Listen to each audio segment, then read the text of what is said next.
Testing, testing. I guess I just have to hold it up a little higher. Welcome to our Sunday school class, and we have two lovely leaders of our church here. Both of them, oh, you're just hurrah, hurrah, hurrah. Both of them have been, Jeff, we're getting a lot of, I need to move away. Both of them have been deacons with our church for quite some time. And I know Lisa is now off. She was before COVID, or as soon as COVID hit, it kind of, her term quit. And she quit yours was up in? June. June, okay. Yep. But both of them have a lot of history with this portion, the neighborhood care, and Lisa's going to share the back history of it because we've heard a lot of comments. Well, whatever happened to this? How come we're not doing this anymore? So she'll be telling us what's going on in the past, and then Meredith is going to be sharing how it transformed and what the focus is now. So I'll just let them get started. Yeah, there is a little bit of feedback. I don't know what the deal is here. I'll just turn these down, maybe. Okay, go ahead. Good morning. I don't know how much you know about the background of the fellowship team, but I was the leader of the fellowship team, which was one of 3 teams of the deacons. In 2017, take this off, sorry. I'm so used to wearing it. In 2017, the deacons were challenged to make some changes. And at that time, the challenge was, what can we do as servants of the church to get the congregation involved and to walk beside people in the congregation? This congregation has always been so generous with funding, donations. At that point, the deacons were only funded through donations. And so we, the board, said that if we need to make changes and move out into different areas, we need help with funding. So we went to work and we made some changes that were kind of evolving anyway. And at that time, we went through everything that the deacons had done. We looked at all the committees that were working in the church that were actually funded. And some people on those committees were at the end of their term, so they wanted to retire. And so we figured out how we could absorb some of those committees, and the end result was 3 teams. The neighborhood care team, which formerly was local mission. And that team took over hands and feet and all work beyond our walls, reaching out to the community. The congregational care and wellness team, which originally was the parish nurse team or committee, then evolved into the congregational care team, which Meredith will talk about. And food and fun and a few other committees turned into the fellowship team. The fellowship team being servants of our congregation and any guests that would be brought in for big events. And we were asked or told that a lot of people thought the deacons were only food people. And to that, we took that challenge too and started writing goals. We aren't just food people, but by definition, a deacon is the servant of the church. So we wanted to continue that role of being servants, but we also wanted to make this larger. And still, food is a way of getting people together and bringing people together in fellowship. For some reason, food is a means of gathering and comfort and conversation. So, some of the committees that were starting to dissolve there was a Caring Friends committee. There was another food committee. I'm not sure what it was called. Do you remember? And that committee had done a lot of the other food events, and they were wanting to retire from that, so we absorbed that. And we later absorbed the coffee ministry. And the Caring Friends team was sort of divided into congregational care and fellowship.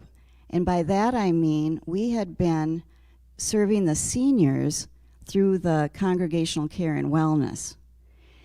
And so we split that off and we took the senior events, and then we figured out that some of us were seniors serving seniors. So one of the guests at one of those events said, why don't we just call it Young at Heart? Because that is like a very huge range of ages. So the fellowship team absorbed the Young at Heart events, which were 3 a year. And taking from those other committees, while we had always done the fall festival in November, we then took on Pentecost in the spring, and at Lent, we took on Maundy Thursday. So all of a sudden, the fellowship team was doing a lot of big events to bring together our congregation in fellowship. So that's a little background of how we did that. We set goals, huge goals. We got a lot of advice from different members of our church financially, because I was one person out of the team that did not really know how in the world we were going to fund all these things. So then we presented all our goals, all our hopes, and all our dreams to the session. And I remember one of the session members could not believe that the deacons had done so much over the decades with absolutely no funding in no online or line item. Thank you. Line item funding in the church budget. She was really one of the people that helped us and urged us on and kind of gave us hope that we could actually get funding. And in talking to people in the congregation, people were amazed as well that we had always done all of this deacon work with no funding except donations. And like I said before, this congregation is so generous that monies would come in. But it helped to have a budget. And then we had to learn how to use that budget. And this was actually a process of a whole year of experimenting in 2017 through 2018, all the way really through 2019 and 2020. Well, then the pandemic hit. So my last year as fellowship team leader kind of fizzled out. We went online and did Zooming all spring of 2020 after March. But our last big event was the February senior event, Young at Heart. So I have that wonderful memory of that last serving. We did not get to do Maundy Thursday nor Pentecost to finish out that year. And that was 2020 when I then retired from the board. Another thing that we did for fellowship to move out into the community, we were asked if people would like to serve on homebound communion.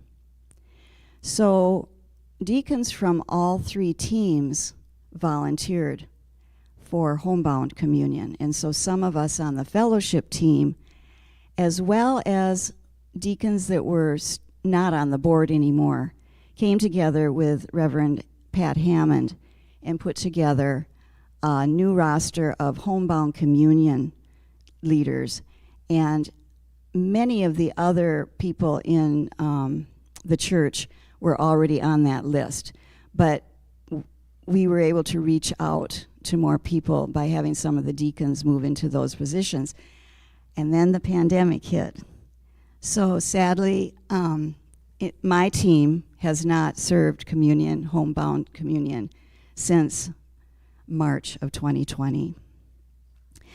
We hope to resume these things, but as of right now, and as of 2020, the fellowship team was dissolved, and those team members went into the other two teams, either neighborhood care or congregational care.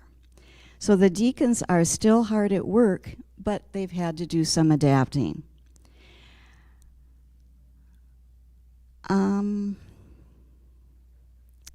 I think that is what I was remembering most from the history of the fellowship team. And do you think I've pretty much covered that, Meredith? Are there any questions about that side of deacons? I want to tell you that being on that team was a total joy for me, because we were face to face with congregation members for every event, and we were able to mingle and talk. And being a choir member for so many years, I knew the congregation by faces, but I was able to reach out and really become acquainted and friends with the congregation. So I think the reward was for me, for my team, and the deacons on the whole. I think we have a stronger board with these changes, and thank you.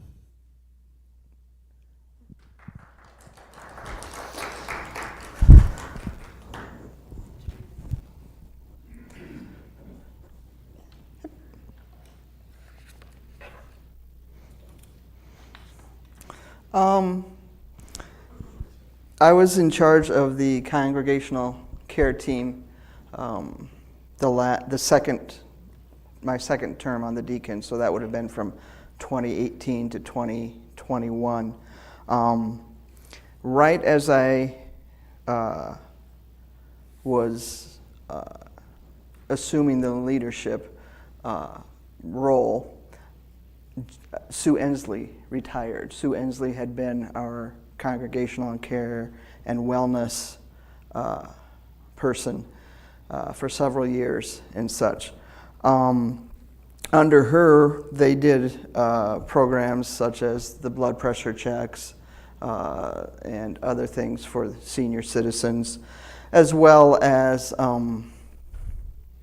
she started a little group called Pickleball, which continues to this day and such.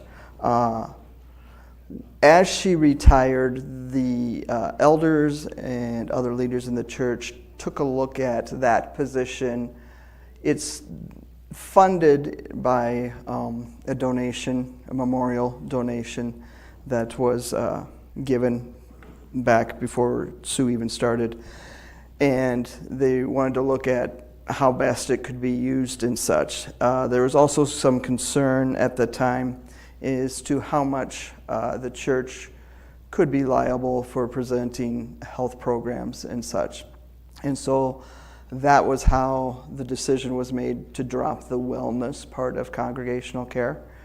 And so in doing that, they hired Jana Phelps to be the new congregational care leader. And she began working towards building it as more of a group that would be more responsive to the needs within the church. She established a team that was almost a crisis response team, of people that were available should someone need to move at a moment for safety reasons from their home or whatever. She also established helped to establish, I believe, the Friends in Faith program, which was set up in replacement of the, not so much in replacement, but after Caring Friends was dissolved, a need for people to support each other. And so, and that continued until COVID hit. And as Lisa and we all know, that changed everything in the church. Some other things that took place while Jana was on board, we still took a run at trying to provide some yoga classes for a while, and then also a walking group that started out at the outdoor campus outside. As the cold weather came on, they moved to the Western Mall and such. And then, as we said, COVID came along.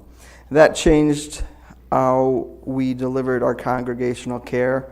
Immediately, we went to Zoom meetings, of course, and we saw that that could be a way that the entire congregation could still gather in fellowship. And so an activity called Stir the Soup began in January of 2020 and met monthly.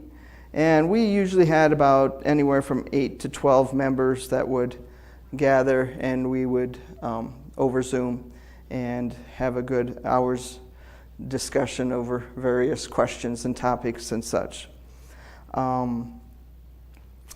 During COVID, congregational care, I think, was a vital part of the continued fellowship and contact of the church.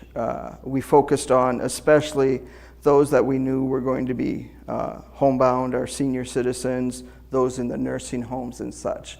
And we focused very hard on, especially special times of the year, devotion booklets, making sure they got for Advent. They were delivered to everyone, Lent booklets and such. We also, Pat and I spent quite a bit of time, I think it was 85 people we went through creating the list of who we feared would be severely isolated by the pandemic. And we assigned and asked for volunteers from the deacons each to take on, I believe it was about 3 people that they would contact regularly, almost on a weekly basis, to see what they needed, just to visit with them and such, bring them things if they needed to, do the DoorDash kind of deliveries and such.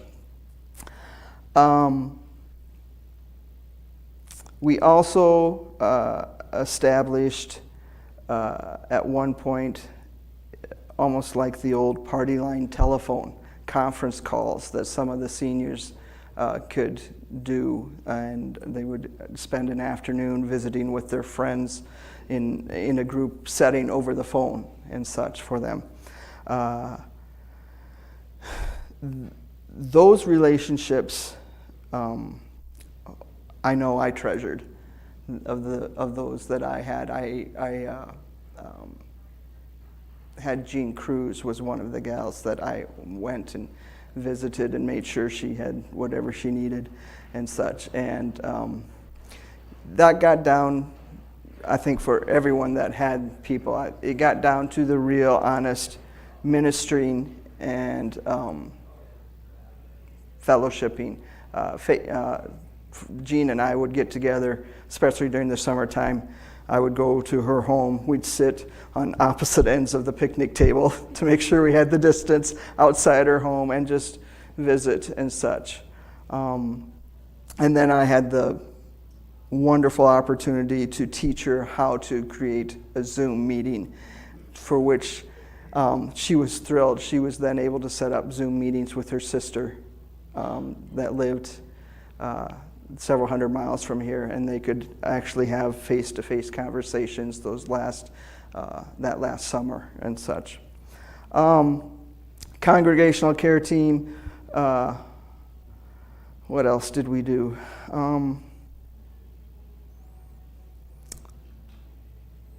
a lot of the delivery, teachers that fall. Teachers, we had created signs. Kathy Newcomb did a wonderful job with the graphic design.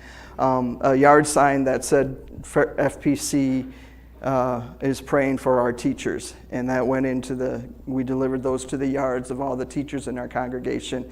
And being an educator myself, I received one of those, and I can tell you that even though the metal bracket of the yard sign has broken now, I have taped it up in my garage, and I see it every morning as I drive out and off to work and such.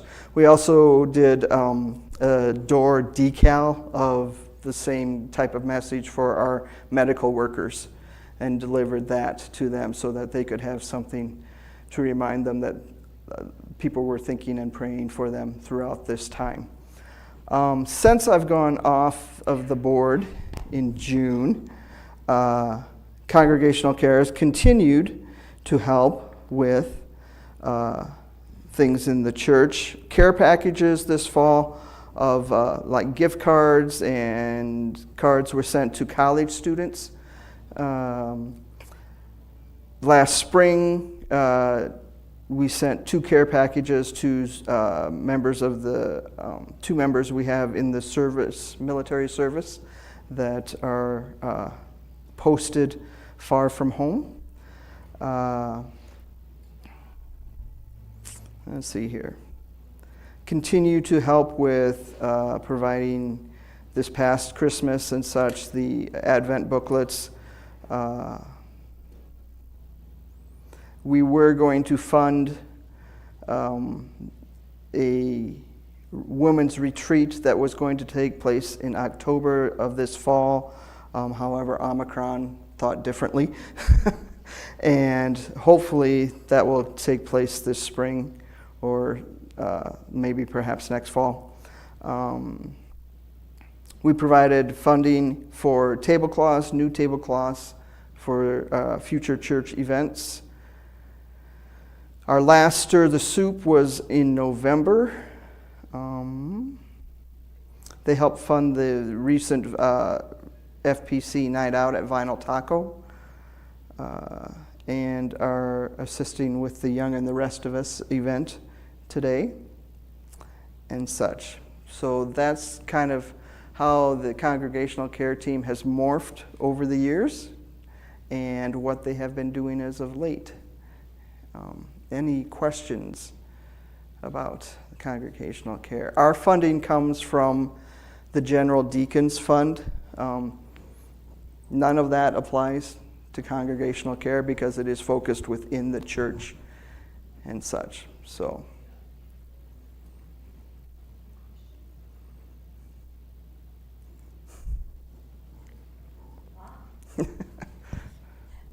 You guys did a wonderful job. Oh, one question. I just have a question about homebound communion. Is that continuing? A question about homebound communion. Is that continuing? Yeah, Pat's in the back. Who said yes? Oh, Pat did. Okay.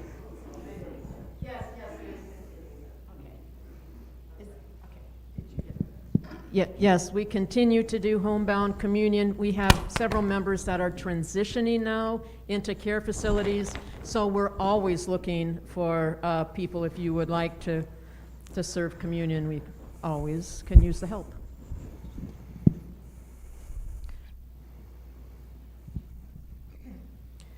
My question has to do with emergency care for people in our congregation who have an immediate crisis.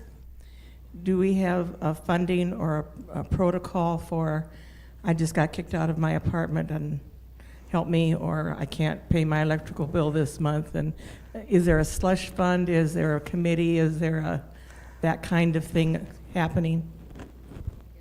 Either one.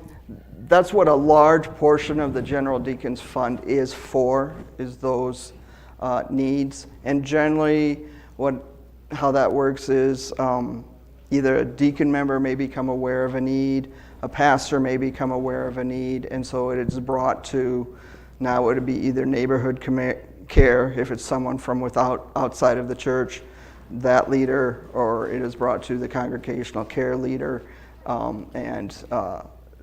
Both leaders on that team are authorized to spend up to $100 without having to necessarily take it to the general deacon board for approval and such.